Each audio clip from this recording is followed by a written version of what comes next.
Hi, this video is for students who plan to join an MBA college. Now, since the interview process is over and people are ready to join a college, let's look at the 5 myths you should be aware of before joining an MBA college. It'll help you to understand what problems or what are the issues that with regards to MBA. So we do run classes for MBA Entrance, doing this for more than 22 years. Okay. So thinking of doing an MBA, let's look at the 5 common myths that could totally misguide your expectations. So you must be going in the college with some expectation that this is what I am doing. So let's look at what are the myths we are talking about. First, a lot of people look at highest placements in the college and they say, oh, we will get this much salary. But understand that out of the whole bag, there could be hardly one of student who may get the highest package. Normally, the better picture you get by looking at a median salary, not even average salary. Average package normally goes higher purely because the highest package is very high, so the average picks up a little bit. A median is the right picture of knowing what is the expected salary for you. If you perform better than the batch, then you get higher than that. If you don't perform better than the batch, you get around the median salary or a little lower than that. So look at a median salary, because the highest salary is for very small specific profiles. Some people may come specific for private equity. There could be few offers which will be there and they will get the job. So that means the specific profiles get the highest package, not everyone gets the highest package. Second, fees decides ROI. A lot of people believe that if the fees are very low, I'll get a better ROI. Wrong myth, because the ROI is determined by income that you get over your entire lifespan of earning. So not only your fees was a salary, but because of your brand of your college, your alumni network, your promotion will depend on that. A lot of other factors depend on that. So normally what happens is if you join an expensive B school or top B school, maybe a XLRI or a IIMs, top IIMs, etc., you will realize that your growth is much faster because of the brand, the exposure, a lot of other things, and technically your salary will be much much higher than a person who's passed maybe a tier 2 B school.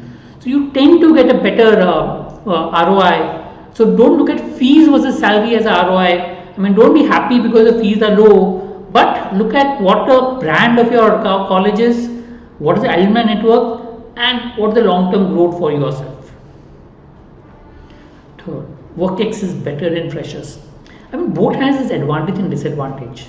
The advantage of freshers is that they can get a better learning curve, because what happens is they've just come from college, so they're still in tune for learning and they can better study for the examinations or other things that are there.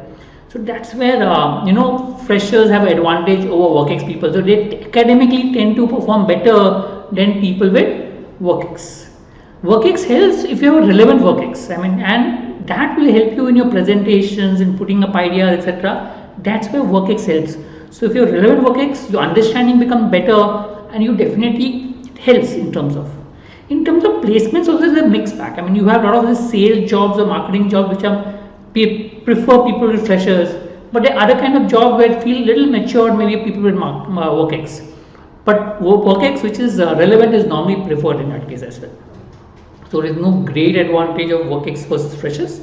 It's up on how you perform in these 2 years.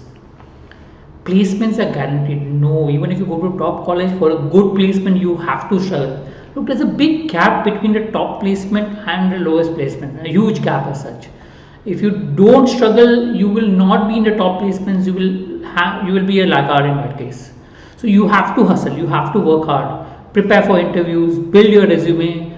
Do projects. Take part in competitions. So build your resume in the net, and your resume has to be strong. So look at what you want to showcase to the interviewer, and accordingly do projects that will help you build a resume. Okay. Normally colleges do have placement support, but whatever offer you get will depend upon how you perform in those 2 years.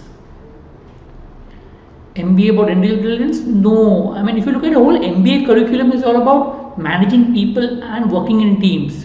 So it's heavily dependent on teamwork, your project work, your presentations, any inter-college activities, all that are based on group work. So group assignments are important, your case discussion is important, your learning from other people are important. All this becomes important as far as learning goes. So don't look at it, I am very good and if I'll perform better. No, it doesn't happen that way. A lot will depend upon how you collaborate with people. Don't try to compete blindly, but focus on more of collaboration. Have a good group of friends who will make a lot of difference with regards to your growth and learning in the college. Right? Hope this helps. Understand that cracking CAT is just the first step. If you want to do good in your MBA, ensure that you know about these myths and accordingly you work on those, right? If you feel there are any more myths, you can put it in the comment box and we will discuss it maybe next time.